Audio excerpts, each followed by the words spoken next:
Hello virtual pilots, I'm Andre Celesti and tonight we are going to talk about the new MOZA MH16 Flightstick, where our conversation will be based on the build quality, ergonomics, and what it has to offer in DCS World and other flight sims.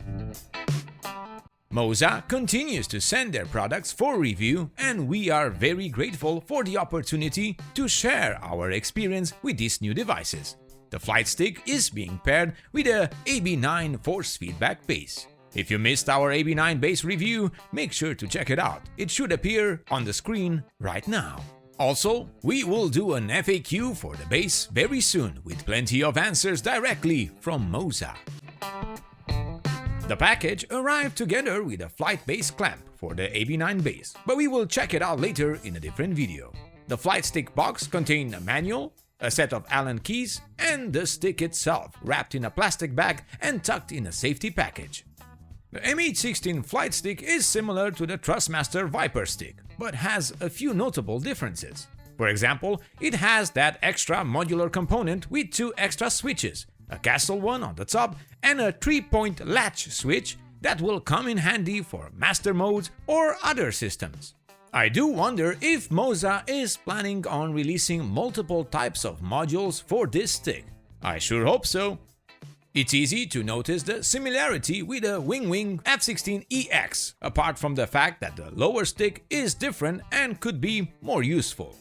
As for the top switch, some users will find it hard to reach due to finger size. I may be a professional piano player, but my extra long fingers will still struggle to reach the top castle switch, especially in a fast combat situation. But some of you may consider that a skill issue. The stick does have an adjustable hand rest that could come in handy for certain users. Material-wise, the MOZA MH16 Flightstick is made out of aluminum alloy, or aluminum alloy, however you want to pronounce it. I'm not gonna get between that. So the stick is a tad more lighter than the zinc cast of the Warthog stick. The buttons are made out of a very high-quality plastic, and they are way more clicky than the mushy feeling that I'm used to from the Thrustmaster Warthog.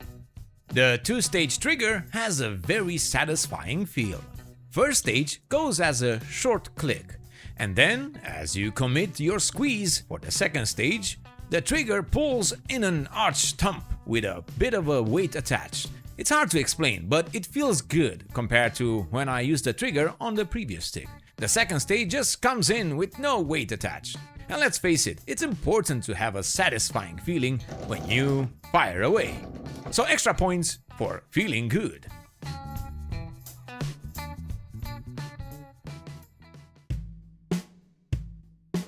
When you install the joystick, you will find that it already has a longer cable for the connection to the base, taking in consideration a small extension that could come in handy for some of you.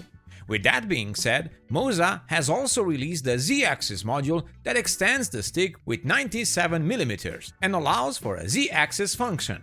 You can choose to use it as a rudder or lock it in place and have it only as an extension.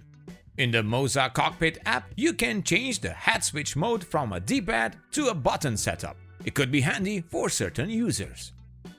And so I went ahead and used it with the Apache, the Viper, and the A10C210 Killer. I was happy that I didn't need to rebind my keys, as the MOZA base was already set up from before, but of course with a Warthog stick. The joystick feels sturdy, buttons react as expected, but the most obvious difference is the perfect combination of the AB9 base control and the balanced weight of the MH16 Flightstick. Countermeasures being deployed pop one by one with a nice effect if you set them reactive in the MOZA Cockpit app. Now I know some of you may say, oh, you shouldn't feel the flares pop on your stick.